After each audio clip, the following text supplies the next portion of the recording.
Hello friend, সবাই কেমন আছো? দেখো, এটা সোমবার ভিডিও। আমি সোমবার উপোস করেছিলাম। দেখো, আমি ডিমের ঝোল, ডিমের তরকারি, ডাল, ভাত করে নিয়েছিলাম। আমাদের শিবতলাতে বাবার ভোগের জন্য হালাইকর এসেছিলো আমাদের বাড়িতে খাবে বলে 4 জনের ডিমের তরকারি, ভাত আর ডাল করেছিলাম। আর দেখো, আমাদের উপোসের জন্য খাবার করে নিয়েছিলাম। আমি রান্না করে স্নান করে পুজো করে বাবার মাথায়, ঘরেও আমার বাবা শিব ছিল, বাবাকে পুজো করে স্নান করালাম, দুধ গঙ্গা জল দিয়ে পুজো করে ধূপ বাতি বাবাকে দেখিয়ে ছোটো আমি রেডি হয়ে গেছিলাম। রেডি হয়ে পুজো করতে বসে গেছিলাম।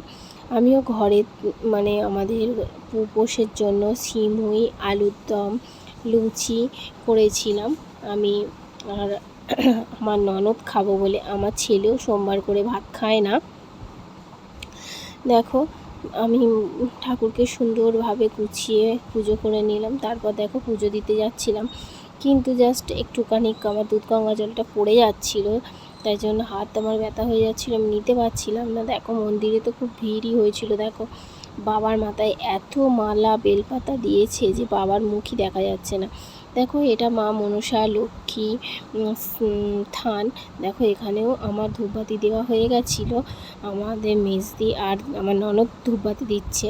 দেখো, এই যে বাবার ভোগ রান্না হবে বলে সব এরাই হচ্ছে আনাজ ফানাজ কাটছে। আলুর দম, লুচি, পায়েস আর বোঁদে হয়েছিল। দেখো, বাবার মন্দিরটা কত সুন্দর। শেষ সোমবার, বাবার জন্মদিন, সেদিন কিন্তু মন্দিরটাকে ফুল দিয়ে আরও দারুণ করে সাজায়। দেখো, কত লোক পুজো দিতে বসে গেছে। আমিও গিয়ে একটু ফল নিয়ে, একটু চর্ণমেত্তা নিয়ে বাড়ি চলে এলাম। দেখো, বাড়ি চলে আসার পর কাপড় জামা চেঞ্জ করে নিয়ে খেতে বসে গেলাম সিমুই, লুচি আর আলুর দম। দেখো, দিদি তো ওই দিন আর লুচি খায় না, ওর জন্য সাবু খায় মিষ্টি ছাড়া। বাই বাই বন্ধুরা।